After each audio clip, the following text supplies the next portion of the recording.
ہم ان کو سکھاتے ہیں کہ جی آپ نے جانوروں کی دیکھ بھال یا اس کو فارم بنانا ہے, ڈیری فارم بنانا ہے, یا فیکٹری کا فارم بنانا ہے کہ جس میں گوشت پیدا کرنے والے جانور. تو اس طرح کی بہت ساری چیزیں, تو ہمارے یہ سارے کلائنٹ ہیں ہمارے. اگر تھوڑا سا اس کو ترتیب وار دیکھا جائے تو کس قسم کے کورسز کروائے جاتے ہیں کہ جو لوگ اس وقت پروگرام دیکھ رہے ہیں, جو چاہتے ہیں کہ زرعی شعبے میں کسی مستند ادارے سے وہ تعلیم حاصل کر سکیں, تو کس قسم کے کورسز کروائے جاتے ہیں اس انسٹیٹیوٹ میں؟ دیکھیے جی, ہمارے پاس بہت سارے ٹریننگ کورسز ہیں اور ان کی مدت بھی مختلف ہے. ہمارے پاس 2-3 دن سے لے کے 2-3 ہفتے یا 2-3 مہینے بلکہ سال کے کورس بھی ہیں. اور ہم جتنے بھی زراعت کے بارے میں جتنے بھی علوم ہیں زراعت کے بارے میں اور لائف سٹاک کے بارے میں وہ سارے ہم کور کرتے ہیں. بعض جو بہت زیادہ ٹریننگ کورسز آج کل جو ہم کرا رہے ہیں جن کی بہت ساری ڈیمانڈ ہے, ان میں چند ایک میں آپ کو بتا دیتا ہوں. ایک سب سے پہلے تو یہ ہے کہ سبزیاں گھریلو پیمانے پہ کیسے اگائی جا سکتی ہیں. ایک تو تجارتی پیمانے پہ ہے, گھریلو پیمانے پہ کیسے اگائی جا سکتی ہیں, جس کو ہم کچن گارڈننگ بھی کہتے ہیں. اس کے علاوہ ہم آج کل یہ بھی ہے کہ جی بے موسمی سبزیاں کیسے اگانی ہیں, ٹنل ٹیکنالوجی. کسان بے موسمی سبزیاں کیسے اگا سکتے ہیں جس میں ٹنل ٹیکنالوجی کا استعمال ہے.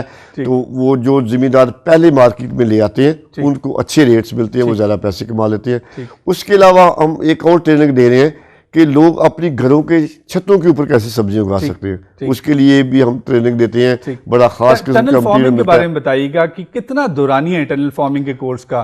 یعنی ایک کسان جاننا چاہتا ہے, سمجھنا چاہتا ہے, سیکھنا چاہتا ہے اس ادارے کے ذریعے, تو کتنا وقت درکار ہوگا اور کیا اس کو کہاں پہ آ کے وہ یہ تعلیم حاصل کر سکتے ہیں؟ دیکھیں جی, ٹنل ٹیکنالوجی کے ٹریننگ کورس ہم 1 ہفتے میں مکمل کر سکتے ہیں.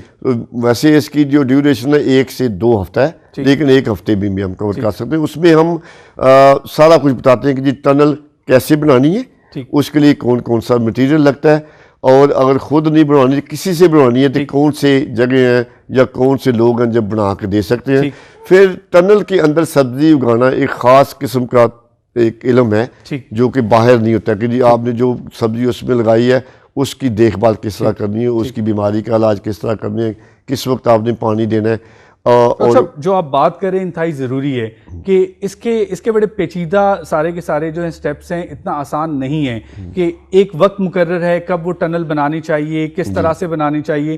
تو بعض ہمارے جو کسان بھائی ہیں وہ اگر ان علوم پہ اور ان چیزوں کو سمجھے بغیر خود سے یہ ٹنل فارمنگ کی کوشش کرتے ہیں, تو کیا آپ سمجھتے ہیں کہ وہ صحیح طریقہ ہے یا ضروری ہے کہ یہ علوم حاصل کرنے کے بعد ہمیں اس طرف جانا چاہیے؟ دیکھیں جی, ہر چیز کا کرنے کا ایک طریقہ ہوتا ہے. اگر ہم یہ علم حاصل کر کے اس کے بعد شروع کریں گے تو بہتری ہوئے گی. تو ہم ان میں بتائیں گے کہ جی انہوں نے کس طریقے سے بنانی ہے, کن کن چیزوں کا خیال رکھنا ہے, اور پھر اس میں جیسے میں بتا رہا تھا کہ جی پانی کس وقت دینا ہے, کھاد کتنی دینی ہے, کیونکہ یہ وہ والی فصل نہیں ہے جو باہر اگا رہے ہیں.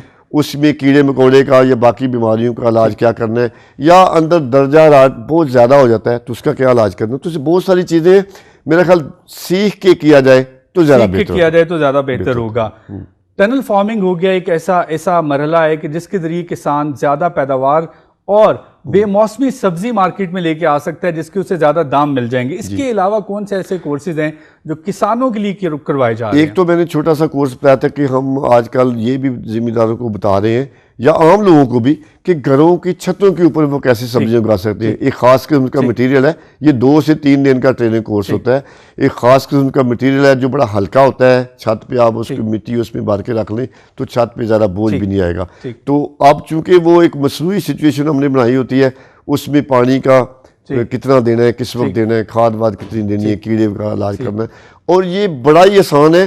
اور جو لوگ چھتوں کا استعمال سے سبزیاں اگا لیں گے خود بھی ان کو صاف ستھری سبزی ملے گی, کوئی کیمیکل کا استعمال نہیں ہوگا, تازی سبزی ملے گی. اور نہ صرف ان کے اپنے لیے بلکہ ارد گرد کے جو ان کے محلے کے لوگ ہیں, دوست وغیرہ رشتے دار, ان کو بھی دے سکتے ہیں.